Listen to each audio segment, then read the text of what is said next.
MzeroA Online Ground School. It's day 17 of the 31-day Safer Pilot Challenge.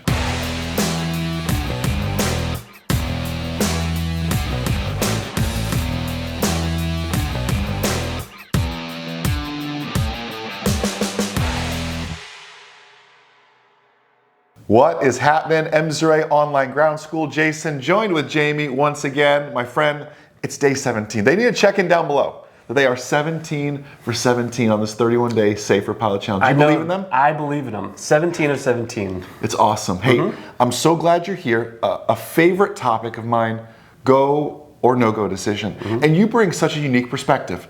Talk to me from your airline, right, job, to you still come back to your roots in general aviation.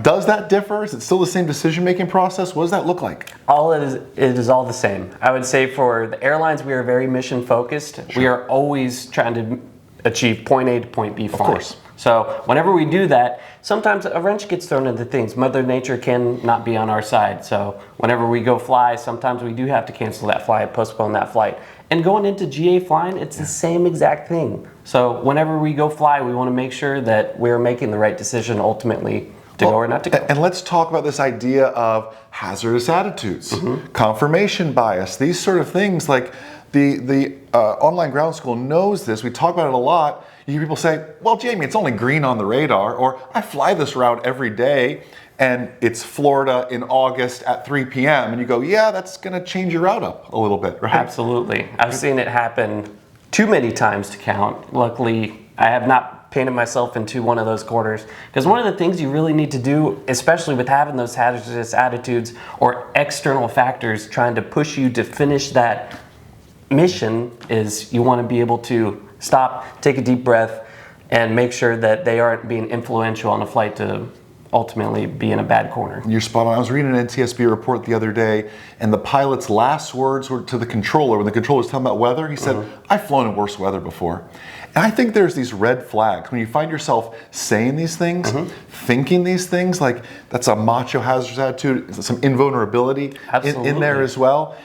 At the end of the day, you never have to be anywhere in general aviation. Right? It's just, that's how it works. And if you need to be somewhere, you should have a plan to rent a car. Or have an airline ticket or whatever it is. You never have to be anywhere. In fact, I think more people hurt themselves from having like non-refundable hotels and rental cars because they feel, well, I got to get there. The hotel's going to bill me no matter what, so I better get there, or I've got to get to this meeting to close this deal. And they end up hurting themselves. Oh my gosh. Yes, absolutely. One thing I like to do in general aviation flying, even my airline flying, I like to imagine my family's in the back of the plane. It's a great thing to do, to say, would I continue with this if I had my mom and my dad in the back of the plane? Is it something that I would want to do? I mean, think about it. Next time you're flying, what would Jamie's mom say, right? If you're in the back. I mean, think about it that way, right? Yeah. What would Jason's mom say? You gotta think about those things. Absolutely. My mom would be mad at me, right? If I was flying something this way, Jason. I have a stern mother, but that's how it is. Anyways, let us know in the comments, are you 17 for 17? And check in, what are some times you made that no-go decision as well? Or maybe you'd be humble enough to share a time you made a go decision and you wish you made a no-go decision. I think you spent enough time in aviation, we've all been there, like, you're saying this was stupid, Jason, as you're diverting to, a clear VFR airport as well. We've all been there. Check in the comments down below that you're 17 for 17. Share some of your stories. In the meantime, we'll see you back tomorrow. Have a blessed, abundant, outstanding rest of your day. And most importantly, remember, a good pilot is always learning. Have a great day, everybody. We'll see you.